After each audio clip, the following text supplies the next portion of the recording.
There's a lot of different ways to use Ableton Live on stage, but if you want to use backing tracks with your band on stage in a way that gives you tons of flexibility and freedom, that's stable, that isn't going to cause your computer to crash, and most of all is efficient, it isn't going to take you hours and hours to build your sets and to format things, there's an exact process you need to follow, and I'm going to show you exactly how I format songs for live performance in Ableton Live.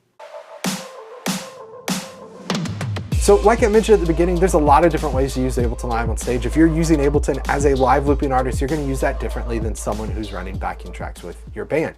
Now, if you're brand new to this process of using backing tracks with your band, then welcome, you're in the right place and in a very good place. Probably one of the best things you could do is hit the subscribe button on this channel and go ahead and enable the bell icon so you get notified when I post new content. But I've got a lot of tutorials showing you how to get started with using tracks. But a question I consistently get is, okay, Will, I've seen some of your content, but how do you format songs? How do you build your Ableton Live sets to use on stage? And I follow something called the 3-part framework for using tracks. Number one, I use a template custom built for live performance. You can get the exact template I use in this video and that I will share about in this video by heading to fromstudiotostage.com/template. Download it completely for free. It's available for Ableton Live 9 and all new versions of Ableton Live. So no matter what version of Ableton you're using, you can use it. It's available for PC or Mac, and it's also available for Ableton Live Intro, Standard, and Suite. So no matter what version of Ableton you're using, it works. And then I take that template and I format each one of my songs exactly the same way. This is what it looks like. We'll break that down in a moment. And then I open that template back up and I build a set of those formatted songs in Ableton Live's arrangement view. Arrangement view is the best view for running tracks on stage. It's what the pros do. You can check out my shootout where I compare running tracks in session view versus arrangement view to see exactly why it's the best fit for live performance. You could also watch a video showing you how I build an Ableton Live set in arrangement view in less than 5 minutes. I'm not just saying this, actually practice it, and it's going to change your life. It changed my life going from session view to arrangement view and using the 3-part framework for using tracks. But all that said, how do I actually format my songs? I'm going to break down a song, show you exactly how I use that free template to make this happen. So here's my song. This is a song from a Christmas session I did a couple months ago. Hey, there's absolutely nothing wrong with Christmas in March. I'm recording this in March, so we all could use a little bit of holiday spirit in March. So I figured we'd pull up this song and look at exactly how I formatted this. Now, again, one thing I mentioned up front is I run tracks in arrangement view. It's the best view because it's linear for using backing tracks on stage, and it still gives me every ounce of freedom and flexibility I need on stage. Don't believe me? Check my session view versus arrangement view video out that I've linked below. But let's start at the top here. So first thing I do is I use the same consistent click track for every single song. Now, when I tend to build tracks, I use something called Foundations for Live. I'll link that below in the description of this video. Foundations is a click instrument that I built that has multiple subdivisions, multiple sounds. I'll see if I can find one and drag in here. That's particularly what I use and what I do. But in my free tracks template, you get a free click track that you can follow on. Okay, so here's Foundations. This is what it looks like. You could adjust subdivisions. You can say on this song, I only want 8s, I only want 4, so you could pre-program that. You get multiple click sounds. That's a really great, more advanced way to do this, more flexible way. But just to start with, I use the same click sound for every single song. So here, this is from, again, my free tracks template from studiostage.com/template. To pick that up, I have a 4/4 click and a 6/8 click that you can download and use. But this is an important piece to me because I want every single song I use to have the same click sound. Now, I change subdivisions based on the song. A faster song, maybe I don't have 8th notes in it, it's just quarter notes. A slower song, maybe I have 8th notes and quarter notes blended in. I could choose to enable the accent or disable the accent. Pro tip, use the accent when you're using tracks. But having the same consistent click track is super important because it means when we go from one song to the next, one, the band is not adjusting their in-ears every time we get to a new song because it's a different click volume. I have one click, same volume. I change subdivisions per song, but it's just going to make for a consistent experience. It's an easy way that I can serve the band that I'm either running tracks for as playback tech or playing in, and going to make my life a whole lot easier. Imagine playing with a guitar player where every single song they play, their volume is at a completely different level, and as they switch guitars, they haven't done the work to kind of level those things out. It'd be a miserable experience. And I've been that guy that's done that to people as a guitar player, and I've been in bands with that guy that's done that. So don't be that guy or girl. Use the same click consistently. What that means is when I press play, you're going to hear the same sound. And again, just an easy way for me to serve the band. Second thing I do, this is a hack that I discovered years and years ago using what I call a tempo track. Technically it's a tempo clip, but this is a huge one. It allows me to save the exact tempo of my song in my Ableton Live set. So you can see it here. Here's my tempo track. I've got the clip loaded in. You can see I actually have multiple tempos here. And what this is doing is this is the same exact thing as automating my tempo over in the tempo track. So let's go full screen here so you can see this. Let me show you the tempo track. You can see mixer, song tempo. See this automation that's happening here? I could go in and I could manually draw that automation in, or I could do the same exact thing, but do it one time and never have to do it ever again by using a tempo track. A tempo track is going to save you, again, when it comes to doing this efficiently, tempo track is going to save you so much time. I saw an interview with someone once where they said, I don't like using a tempo track. I like manually going in and drawing it in every time. And I went, oh, buddy. I used to do that. So like, I'm not judging this person by saying that. I used to do this before I discovered the tempo track, but you're doing the same exact thing. If I draw in the tempo automation here, that's adjusting the master tempo, which is adjusting this. If I use a tempo track, it's doing the same exact thing. There's zero difference in doing the tempo track and drawing it in, except for the amount of time taken. So if I use a tempo track in my Ableton Live file here, that's saved with my file. And when I go to bring that into a Ableton Live set, remember the third part of the 3-part framework, build a set of formatted songs using my template for live performance. When I do that, that tempo is saved and it comes with it. And you're going, but Will, I do a lot of songs with tempo changes, so it just doesn't work. It don't matter how many tempo changes you got in it. I have a song, I don't know if I have it pulled up. I don't know if I have it saved on my computer to show you right now. But you could go back and look at, I'll link to a video where I showed, yeah, I don't have it pulled up right now. But I'll link to a video where I showed the massive amount of tempo changes in a song I recently did. All of that was saved in a tempo track. So no matter what tempo changes you have, no matter how drastic they are, whatever it is, use a tempo track. Again, if you want a tempo track, from studiostage.com/template. There's a theme here that you can download my free tracks template and you'll get a tempo track as well too. Okay, next is guide. Now, what is guide? Some people call it a cue track. Some people call it a slate track. Some people call it a guide cue. It's little notes along the way to tell you where you are in the song. Verse. Some people do verse 2, 3, 4. Chorus 2, 3, 4. It's going to tell you exactly where you are as that song's coming up. So let's go to like a song section here, this intro. So you could see that intro happens a measure before the actual intro happens. This clip right here is happening a measure before the intro actually happens. And that's super helpful because it's going to tell us intro, and then you could choose 2, 3, 4, or you could just say intro, but it's going to keep your band on the same page. Now, full disclosure, I don't love cue tracks. I don't love slate tracks. People tend to overdo them sometimes. When I did this for a lot of church experiences, that it would allow the band to kind of cheat and not learn the song and really be lazy. But I've used cue tracks with non-professional, not talented musicians, and I've used cue tracks with some of the most talented musicians in the world that are full professionals and play on records and play with artists you love. And we use them in both places because it's incredibly beneficial, and it's just a little bit of reassurance, because a professional musician, unless they're playing on the same gig night after night, they're like coming in, they're spending a little bit of time to rehearse, maybe hopefully getting paid for a rehearsal day, then getting paid for a performance day, hopefully. So they don't have tons of time. And that's just a little bit of reassurance to let us know, okay, we're going into the intro, we're going into the verse. I've got videos where I'll show you exactly how to add that into your content. And plus I have a video showing you some guide cue superpowers that I'll link in the description of this that you can check out. Okay, so there's our guide cue. Again, if you want guide cues, from studiostage.com/template, that's all included in my template that you can download for free and that you can use for free. Incredibly, incredibly powerful tool. Next, oh man, when it comes to hacks and things that'll change your life, this is a big one. So this is what I call a markers track. You could see it right here. So here's our actual track. Here's our clips. What I've done is I've stored the song section data for each one of these in this clip. So you can see for the verse here, it's telling me it's a verse. This is joyful, joyful. Actually, I don't know what that is. I think it's just a little turn or whatever, but I put joyful there, so it's joyful. Hark, here's the turn, here's verse 2, different sections. You can name this whatever you want to. I've actually got songs for this particular set where some of them have stage directions in them. Some of them are like guitar solo, B section, C section, D section, head, repeat, potentially loop. And I use this markers track to store song section information, also to remind me of different notes and things coming up. But here's why this is key. You may have used Arrangement View before and created locators. So you can see I've got locators up here. This is super powerful, super helpful. But the downside to these locators is they do not transfer between sets. So if I take this song and I drag it into a new Ableton Live set, my locators don't come with it. But when I have my markers track comes with it. So when I build an Ableton Live set, I drag this song into a Ableton set. I look at my markers and I just click on a marker and I click add up here to add a locator.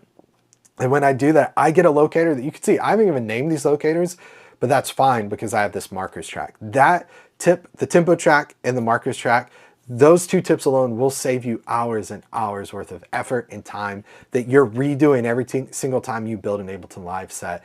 And yes, if you like, you know, if doing things the long way and doing it the hard way and inefficient way brings you joy and that's comforting to you, then by all means do that. But if you want to save time and effort, you need, one, to add it from studiostage.com/template, download my free track template. You need to use a tempo track. You need to use a markers track. This is going to save you tons of time. Now, another thing I have implemented in this template that I'm not actually using is an original track, but I add that in because a key bit of the 3-part framework for using tracks is part 2, which is formatting every single one of my songs exactly the same way.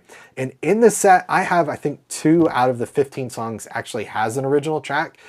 So I need that track in my template, right? So the key part of here when using my template is to define the track structure and the layout of my songs so that when I go to part 3, which is to actually build my set of my formatted songs, things just drop right into place. If I didn't have an original track and I deleted that, then it would just take me a lot of extra effort. Okay, final piece of this, or final 2 pieces. We actually got a couple more things I want to share and talk about here that are really, really powerful. Is this one. This is a group track. This is a group track of all of my stems. What you're going to notice when you look at my set is I do not go and drag all my drums into one singular drum track. I do not go and drag my bass parts, my guitar parts into one singular track. Here's why. 1, it takes too much time. 2, it doesn't allow me to really easily have the ability to adjust the volume of that song. Watch how great this is. If Hark the Herald Angels sings, Hark the Herald Angels Sing is too loud, this is what I do. I go to this fader for the song and I turn it down. And you go, but Will, I have separate outputs. We're going to get to that. Bear with me. I have separate outputs as well too, and they're formatted in a really cool way. We'll talk about that in a moment. But I group my tracks together, as you can see here, because the amount of tracks I have for every song differs. So this song I think has like 12 stems, 12 multi-tracks. We had a song in this set that I think had 40 stems in it. And if I built my set a way a lot of people when they're first getting started built, is they have to add a new track every single time they get something new to their sets. And when they build their set, it's like a really complicated, painful process every single time. Because I have grouped all my stems together in this way, when I drag my songs in, they just drop right into place. One song has 12, one has 23, one has 48. It don't matter. They just drop right into my set. Plus, makes it really easy to see. This is way less stressful to me to see than if I had 52 tracks in my set that I had to visually look at every single time, right?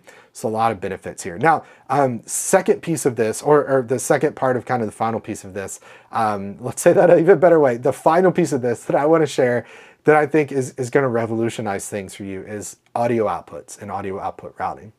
There's multiple different ways to route audio in Ableton Live, right? I could go to a track, so you could see for my click track, for my guide track, for my original track here, these are all routed audio 2, external out, output 1. So those are kind of like hard routed to where output 1 is going to function as my click output. That's where those tracks are routed to.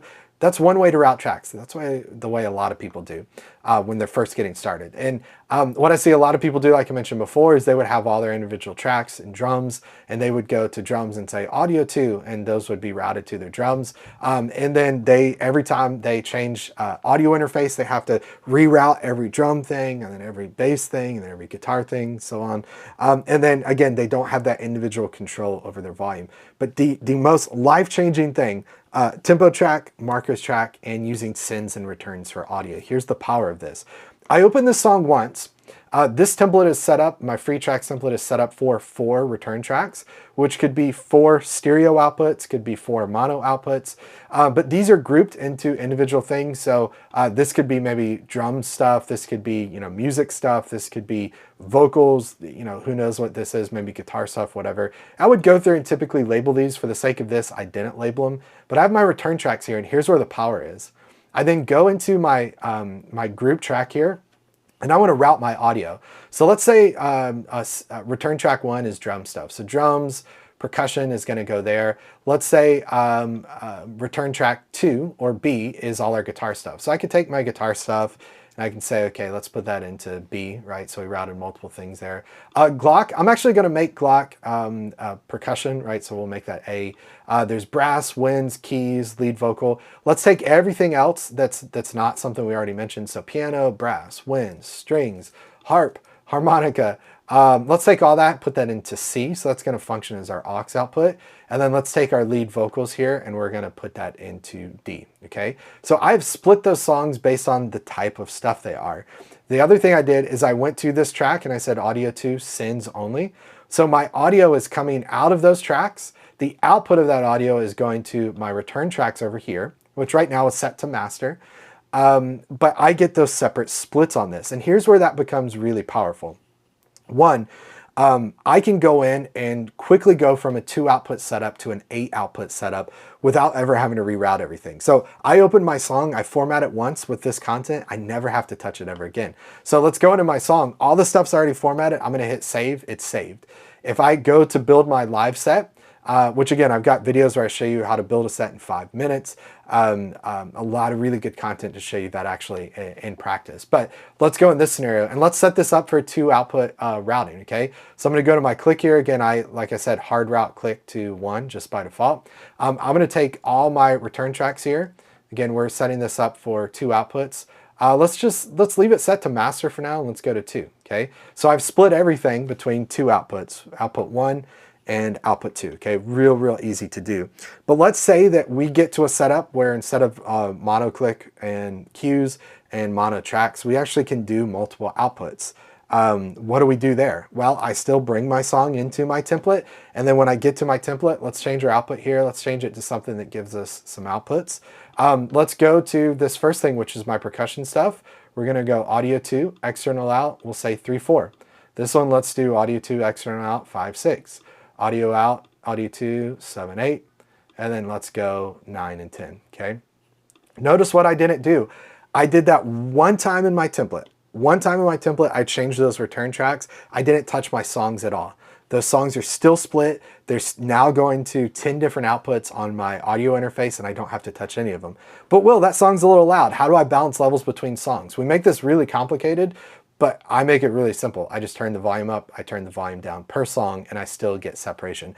But Will, what if I don't have that audio interface connected and I need to just really quickly make some edits? What do I do? Well, in every other scenario other than this, if you were to do that, you would have to go through and change each one of your outputs and send them to somewhere else. Watch what I do. I go to Hark the Herald Angel Sings, whatever the song I'm working on, and I change it to external out, or I change it to master, and I send it out of the exact output I need to hear it. So let's say my monitoring output is output 1. I'm just gonna change this to 1. I'm gonna listen, I'm gonna make my edits to my song, whatever I need to do. And when I'm done, all I do is I go back here and I do sends only and send it back there. And it keeps all my routing exactly the same. And what's so powerful about this, again, I open this song, I format my song, I route my audio to my return tracks one time. I do it one time per song, and then I go and build my set. And every time I build my set, the only decision I have to make is, okay, where do I want my outputs to go? I do all that on my return tracks, and I never have to go back into my songs and readjust routing. Unless, of course, I want to, but I do it once and I never have to do it again. That's the beauty of following a proven process. You're welcome to spend hours and years trying to discover this on your own, but you're likely going to stumble upon things that are going to be time wasters, things that are not actually going to give you freedom and flexibility. A lot of times I say freedom and flexibility and people think, oh, well, that's all about repeating song sections and that's jumping around. And certainly you could do that with a 3-part framework for using tracks. That's why we add these locators, and we can use previous and next locator button and jump around in my song and have every ounce of flexibility that you'll need. But freedom and flexibility is also going, oh, we're at a venue where we have 2 outs. We're at a venue where we have 8 outs. And instead of spending, 5 to 10 minutes rerouting your audio, you could do it in 10 to 15 seconds. But again, you're not going to figure that out on your own, or if you do, it's going to take you years and years and hours of effort and work. You're going to try things and they're going to fail. They're not going to work. You need a proven process. And I want to give you that proven process completely for free. All you have to do is head to fromstudiotostage.com/template. You can download my free tracks template, which is again available for Live 9, 10, 11, and any new versions that may come out. It works for PC and Mac, so no matter what operating system you're using, it's going to work. Plus, it works with Intro, Standard, and Suite, Ableton Live Lite, so no matter what edition of Ableton you're using, it's going to work. But you don't only just get the template. I just recently redid this for 2023 and updated this to include a 6-day course where I show you exactly using that template, how to format individual songs, how to build an Ableton Live set. So you could go beyond what you're going to find on YouTube for free. YouTube is great. It's fantastic. I love creating content for YouTube, but you're not going to learn a proven process on YouTube.